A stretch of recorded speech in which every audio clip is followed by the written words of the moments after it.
Hello friends, cooking with Kaur channel में आपका फिर से स्वागत है। और आज मैं लेकर आई हूँ आपके लिए बहुत ही काम की रेसिपी।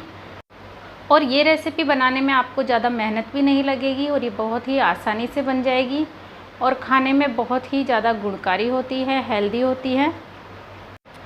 और इस देसी रेसिपी का नाम है खोपरा मेवा पाक, जो ये हमारे सर के लिए बहुत ही गुणकारी होती है। यानी कि ये सर के अंदर तरावट लाती है। पहले के लोग कहते हैं कि इसे खाने से सर के अंदर तरावट आती है और पुराने से पुराना दर्द हो सर का वो चला जाता है। और ताकत के लिए भी ये खाई जाती है। और अगर किसी को माइग्रेन की समस्या हो तो उसके लिए तो ये बहुत ही गुणकारी औषधि है। तो है ना रामबाण इलाज। तो आइए फ्रेंड्स, इस रेसिपी को हम बनाना स्टार्ट करते हैं।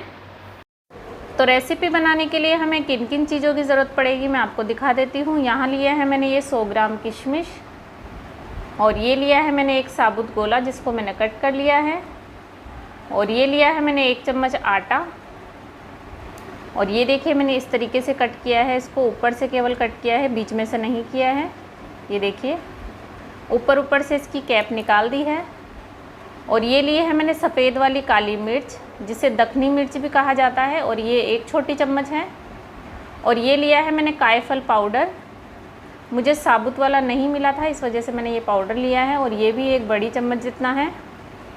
और ये लिए हैं मैंने यहाँ सूखे मेवे, जिसमें 100 ग्राम बादाम, 100 ग्राम काजू, 50 ग्राम खरबूजे के बीज, 50 ग्राम है अखरोट, और यहाँ 20 ग्राम जितना ये पिस्ता है, और 20 ग्राम जितना ही यहाँ पे ये चिरौंजी है।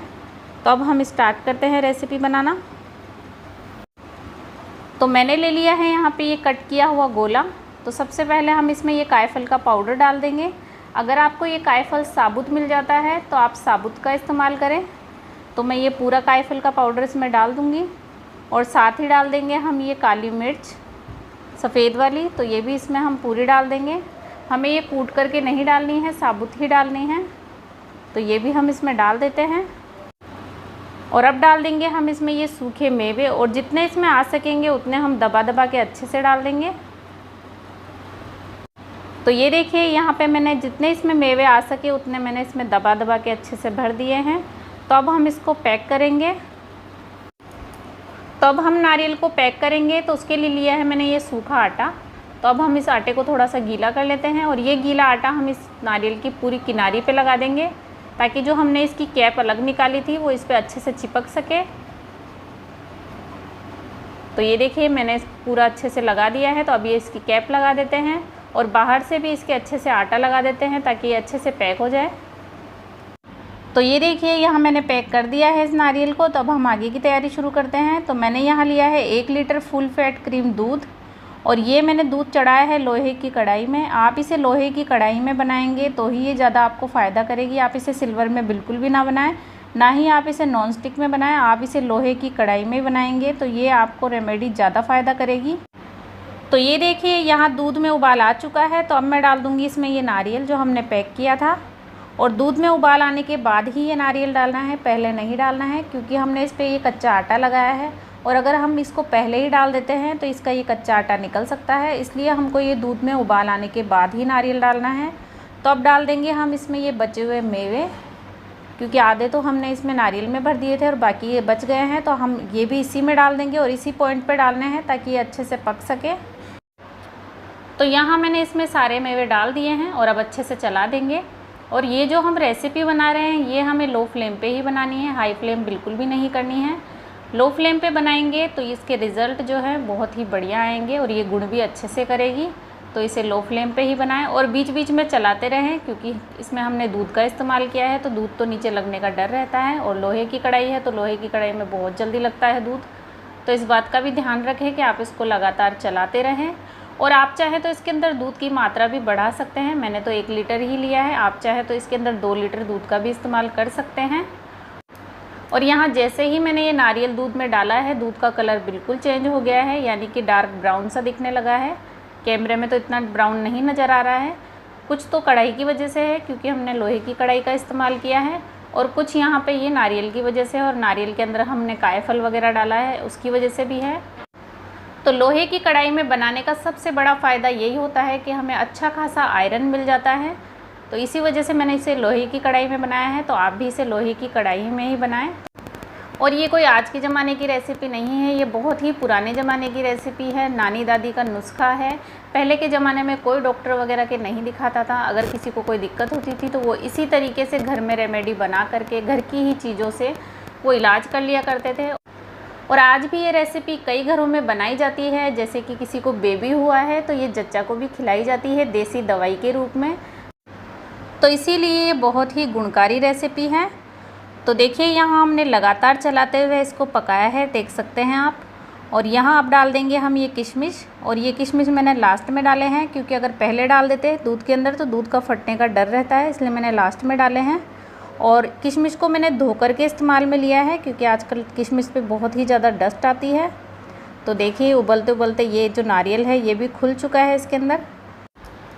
तो अब मीठे के लिए डाल दूंगी मैं इसके अंदर साबुत वाली मिश्री, जो धागे वाली मिश्री आती है साबुत, वो ली है मैंने। यहाँ पे हम चीनी का इस्तेमाल नहीं करेंगे, मिश्री ही लेंगे क्योंकि मिश्री में अच्छी ठंडक होती है।